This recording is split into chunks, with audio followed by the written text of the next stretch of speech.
मित्रांनो, या फोटोमध्ये जी महिला दिसते ती एका नामांकित रुग्णालयात नर्स आहे. 10 वर्षापासून ती या रुग्णालयात नर्स म्हणून काम करते. 2 दिवसापूर्वी रुग्णालयाचे मालक जे मेन डॉक्टर होते हे बाहेर राज्यात गेले होते. त्यावेळी या नर्सने त्यांना फोन करायला सुरुवात केली. पहिला फोन डॉक्टरने उचलला नाही, त्यामुळे दुसरा फोन केला. तिसरा फोन केला पण डॉक्टरांनी काही फोन उचलला नाही. त्यामुळे नर्स परेशान झाले आणि नर्सने जवळपास 1000 वेळा कॉल्स त्या डॉक्टरांना केले. त्यामुळे डॉक्टरांना काहीतरी झालं नसेल ना, या विचाराने तिने रुग्णालयातील इतर कर्मचाऱ्यांशी संपर्क साधून डॉक्टरांविषयी असलेली काळजी व्यक्त करायला सुरुवात केली. त्यावेळी ती रुग्णालयातील सर्वच कर्मचारी हैराण झाले. त्यांनाही डॉक्टरांविषयी चिंता वाटू लागली.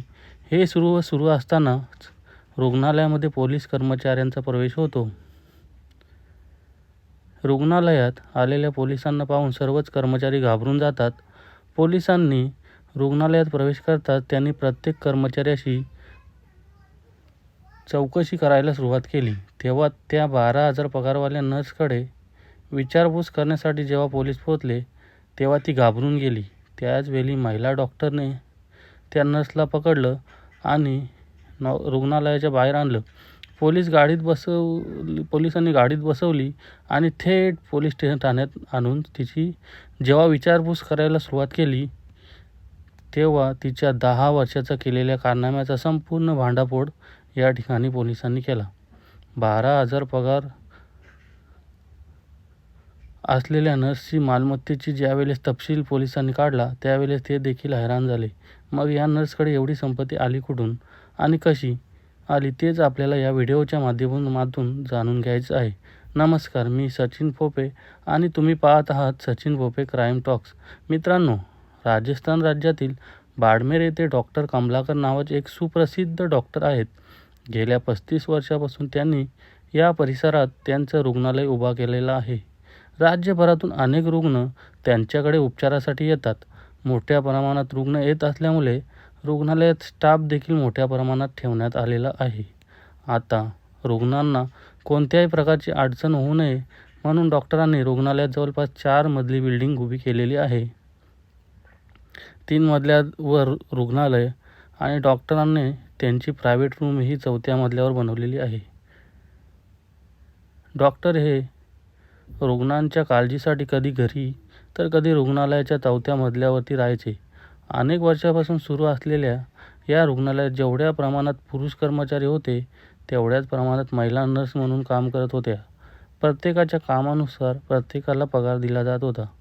रुग्णालयामध्ये नर्सच्या जागा निघालेल्या होत्या. अंजली शर्मा नावाची नर्स ही 2016 या रुग्णालयात आली आणि रुग्णालयात आल्यानंतर तिच्या अनुभवानुसार तिला रुग्णालयात नोकरी देखील मिळाली. 2016 अंजली ही नोकरीला लागली होती. त्याच वेळी तिला पगार होता 10,000 रुपये.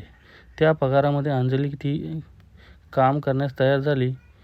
सुरुवातीला अंजलीने सकाळच्या शिफ्टमध्ये काम करण्यास सुरुवात केली होती. सकाळी 9 ते 4 या वेळी तिची नोकरी सुरू झालेली होती. अतिशय मनमिलाव आणि सर्वांशी प्रेमाने वागणारी अंजली ही डॉक्टर कमलेश यांच्या कॅबिनमध्ये जास्त वेळ घालवू लागली. डॉक्टर कमलेश यांनी देखील त्यांच्या कॅबिनमध्ये थांबण्यास तिला परवानगी दिली आणि त्यानुसार बाहेर थांबण्यापेक्षा अंजली ही डॉक्टरच्या कॅबिनमध्येच आता काम करू लागली.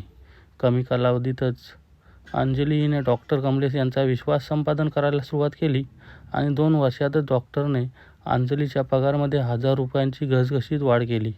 म्हणजे अंजलीचा झाला होता आता 1000 रुपयांचा पगार 11,000 रुपयांचा पगार. कालानुसार आणि वाढते महागाईचा विचार करून अंजलीला 1000 रुपये पगार वाढल्यामुळे समाधान वाटलं आणि विशेष म्हणजे डॉक्टरबरोबरच तिला राहता येत होते.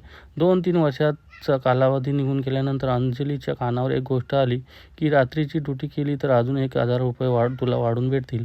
त्यामुळे अंजली हिने डॉक्टर कमलेश यांना विचारणा केली की जर मला रात्रीची ड्युटी मिळाली तर मी ती करायला तयार आहे. आता डॉक्टरने अंजलीच्या बोलण्यावर विचार करून तिला रात्रीची ड्युटी बदलून दिली आणि त्यानुसार अंजली ही रात्री 8 वाजता रुग्णालयात येऊ लागली आणि सकाळी 7 वाजता ती घरी निघून जाऊ लागली. अंजली ज्या प्रकारे नोकरी करू लागली होती त्यानुसार रात्री अपरात्री जेव्हा रुग्ण येऊ लागले तेव्हा डॉक्टर कमलेश यांना रुग्णालयात थांबण्याची वेळ येऊ लागली. त्यावेळी याच संधीचा फायदा घेत अंजलीने डॉक्टर कमलेश यांच्याशी जास्त जवळीकता वाढवायला सुरुवात केली. डॉक्टर कमलेश यांची 4थ्या मजल्यावर प्रायव्हेट रूम आहे. त्या रूममध्ये अंजली ही रात्री अपरात्री चहा घेऊन जाऊ लागली. अंजली ही डॉक्टर कमलेश यांच्या पत्नीपेक्षाही त्यांची जास्त सेवा करू लागली आणि प्रत्येक दिवस अंजली ही डॉक्टर कमलेश यांच्या जवळ जाऊ लागली. जवळीकता वाढवायला सुरुवात झाली. त्याचाच फायदा उचलायला अंजलीने सुरुवात केली. अंजली हिने डॉक्टरना तुम्हाला रात्री जे काही लागेल ते मला सांगा, मी तयार आहे असं म्हणून डॉक्टरांनाच विचार करायला भाग पाडलं. डॉक्टर अंजलीच्या या शब्दाने हैराण झाले होते.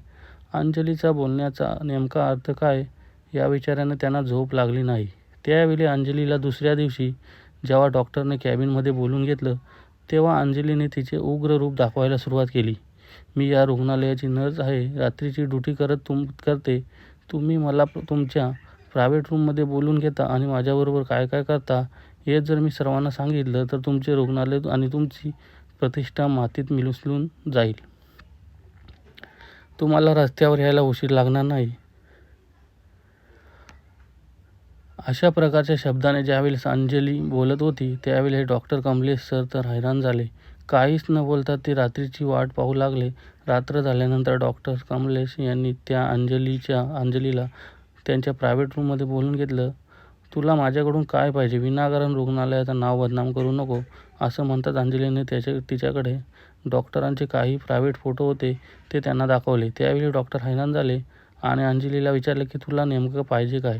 तुला जेवढं काही पाहिजे मी देतो, पण माझी प्रतिष्ठा खराब करू नको. अनेक रुग्ण या ठिकाणी उपचार घेतात, त्यामुळे तुला सर्व काही देतो, पण तू शांत बस असे म्हणताच अंजली खुश झाली आणि प्रत्येक महिन्याला 12,000 रुपये तर तिला मिळतच होते. त्यानंतर डॉक्टर कमलेश यांनी तिला लाखो रुपये देण्यास सुरुवात केली. एक दिवस तर अंजलीने हद्द केली. अंजलीने डॉक्टरांना जबरदस्तीने कोरे चेक आणि स्टॅम्प पेपरवर सह्या करायला लावल्या आणि ते बँकेच्या लॉकरमध्ये ठेवून दिले. अंजलीला माहीत होते की डॉक्टर कमलेश हे काही करू शकतात. त्यामुळे अंजलीने एक नवीन मोबाईल घेतला, एक प्रायव्हेट सिम कार्ड घेतला आणि ते डॉक्टरांना वापरायला दिले. तो मोबाईल 24 तास सुरू राहिला पाहिजे अशा प्रकारची तंबी अंजलीने कमलेश यांना दिली. त्यामुळे त्या मोबाईलच्या आधारे अंजली डॉक्टरवर दिवसभर काय काय करतात यावर लक्ष ठेवू लागली. जवळपास 8 ते 9 वर्षे अंजलीने डॉक्टर कमलेश यांच्याकडून 2 कोटी रुपये उकळले होते. प्रत्येक दिवस अंजली डॉक्टरांना हैराण करू लागली होती. त्यांचा मोबाईल बंद राहिला तर कमलेश यांना जोपर्यंत फोन उचलत नाही तोपर्यंत अंजली फोन लावणं बंद करत नव्हती. जेव्हा डॉक्टर तिला फोन लावू नको असं म्हणायचे त्यावेळी अंजली फोटो व्हिडिओ व्हायरल करण्याची धमकी डॉक्टर कमलेश यांना देऊ लागली. आत्तापर्यंत रुग्णालयाच्या बँक खात्यातून अंजलीने 2 कोटी आणि 35 लाख रुपये उकळले होते. तरी तिला अजून डॉक्टर कमलेश यांच्याकडून पैसे काढायची इच्छा होती. मात्र 21 जुलै 2026 रोजी डॉक्टर हे काही कामानिमित्त गुजरात राज्यातील अहमदाबाद या ठिकाणी गेले आणि त्या ठिकाणी गेल्यानंतर अंजलीने दिलेला जो मोबाईल होता त्यांच्याकडून तो बंद झाला. त्यामुळे अंजलीने त्यांना जवळपास 1000 वेळा फोन केला तरी डॉक्टरने कमलेश यांनी तो काही फोन उचलला नाही. त्यावेळी अंजली हिने त्याच्याकडे डॉक्टर कमलेश यांचे जे काही प्रायव्हेट फोटो व्हिडिओ होते ते रुग्णालयातील स्टाफला दाखवायला सुरुवात केली. त्याच वेळी सर्वजण हैराण झाले आणि एका कर्मचाऱ्याने तोच व्हिडिओ तेच फोटो डॉक्टर कमलेश यांना मोबाईलवरून पाठवून दिले. तेव्हा डॉक्टर मात्र हैराण झाले. ज्या गोष्टीची त्यांच्या मनात भीती होती अखेर तेच समोर आलं होतं. डॉक्टरने आता अंजलीचा सर्व कर्माचा भांडाफोड करायला निर्णय घेतला. त्यांनी बानमेल या ठिकाणी पोहोचताच पोलीस स्टेशन गाठले आणि त्या ठिकाणी अंजलीच्या कारनाम्याची आणि आतापर्यंत ब्लॅकमेल केल्याची सर्व माहिती दिली.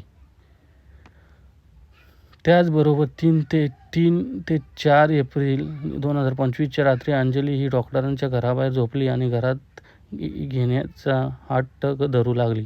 ही संपूर्ण घटना ज्यावेळेस CCTVमध्ये कैद झाली ते फुटेज देखील डॉक्टरांनी पोलिसांकडे आणून दिले.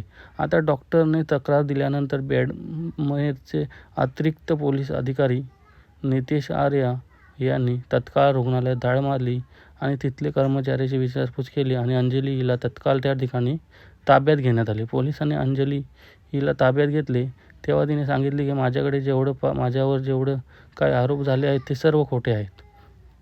डॉक्टर त्यांना वाचवण्यासाठी खोटं बोलत आहेत. मात्र ज्या प्रकारे अंजलीने डॉक्टरचे प्रायव्हेट फोटो व्हायरल केले त्यावरून या प्रकरणाचा पोलीस आता शोध घेत आहेत. अंजलीला ज्यावेळेस ताब्यात घेण्यात आले तिच्याकडे 17,000 रुपये देखील जप्त करण्यात आले. डॉक्टरांच्या तक्रारीवरून आरोपी अंजली हिला अटक करण्यात आली असून पुढील तपास सध्या सुरू आहे. यामध्ये दोघांमधील संबंधांचं स्वरूप आणि ज्या परिस्थितीत ब्लॅकमेलिंग खंडणी वसूल झाली त्या सर्व बाबींचा सखोल चौकशी पोलीस करत आहेत. तपासामध्ये जो काही निष्कर्ष निघेल त्यानुसार पुढील कायदेशीर कारवाई केली जाईल, असं अतिरिक्त पोलीस अधीक्षक नितेश आर्य यांनी सांगितलं आहे. मात्र लक्षात घ्या, या प्रकारामध्ये तुम्हाला काय वाटतं? डॉक्टरांची बाजू खरी असेल की नर्स अंजलीची बाजू खरी असेल? तुमची प्रतिक्रिया नक्की कळवा.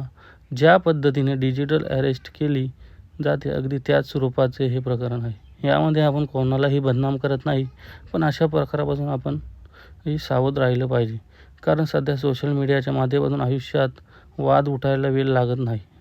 त्यामुळे तुम्ही देखील तुमच्या तब्येतीची काळजी घ्या आणि नंतर पुन्हा भेटूया नवीन घटनेसह. तोपर्यंत धन्यवाद.